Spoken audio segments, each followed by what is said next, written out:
Hello दोस्तों, सादर प्रणाम। यह वही पक्षी है जिसका नाम सारस है। आज के 5-6 महीने पीछे जाइए तो इसी सारस पक्षी को आरिफ नाम के एक शख्स ने खेत में पाया था, जिसका पैर टूटा हुआ था। वही आरिफ इस सारस पक्षी के पैर का इलाज करके स्वस्थ किया, तो ये सारस पक्षी आरिफ का दोस्त बन गया और यह सारस पक्षी आरिफ के साथ रहता था, आरिफ के साथ खाता था, आरिफ के साथ सोता था। आरिफ जहाँ जहाँ जाता था वहाँ वहाँ यह पक्षी जाता था। यह पक्षी आरिफ का बहुत घनिष्ठ मित्र हो गया था। इस पक्षी की विशेषता है, यह पक्षी अपने जोड़ों के साथ रहता है, लेकिन चोट लगने की वजह से कोई शिकारी ने उनके पैर में चोट मार दिया।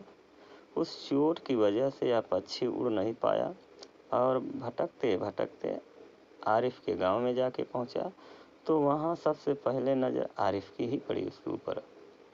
जब उसके ऊपर आरिफ की नज़र पड़ी थी तो आरिफ ने देखा तो डरते हुए इस पक्षी को अपने घर ले गया पकड़कर और इसका ट्रीटमेंट किया। पैर में दवा लगाकर इस पक्षी का पैर को ठीक किया। ठीक होने के बाद इसी पक्षी के ऊपर काफ़ी दिनों तक राजनीतिक चर्चा हुई।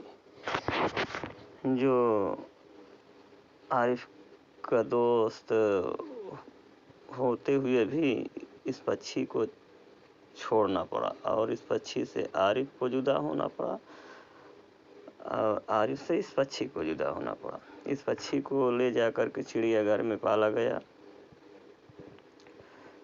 और वहाँ पर कैसे है कैसे नहीं इसको मैं नहीं बता सकता, लेकिन मैं पूरी तरह से विश्वास के साथ कहूँगा कि यह वही पक्षी है जिसने आरिफ का दोस्त बन के कुछ दिन आरिफ की ज़िंदगी में रहा। इसी पक्षी की वजह से लोगों की पहचान बढ़ी, देश विदेश में राजनीति की चर्चा हुई, तो देश विदेश में इसी पक्षी की वजह से नाम बढ़ा भारत का। यह पक्षी भारत की पहचान बढ़ाने वाली चिड़ियों में से एक मानी जाती है अभी इस समय। इस पक्षी की महानता है कि लोगों ने इसी पक्षी के द्वारा भारत को पूरी तरह से जाना कि भारत में लोग ऐसे भी हैं कि जो दयावान होते हैं और पक्षियों के ऊपर दया भी करते हैं, वो वह किसी भी धर्म जाति और समुदाय का हो, यह वही पक्षी है। जय हिंद, जय भारत।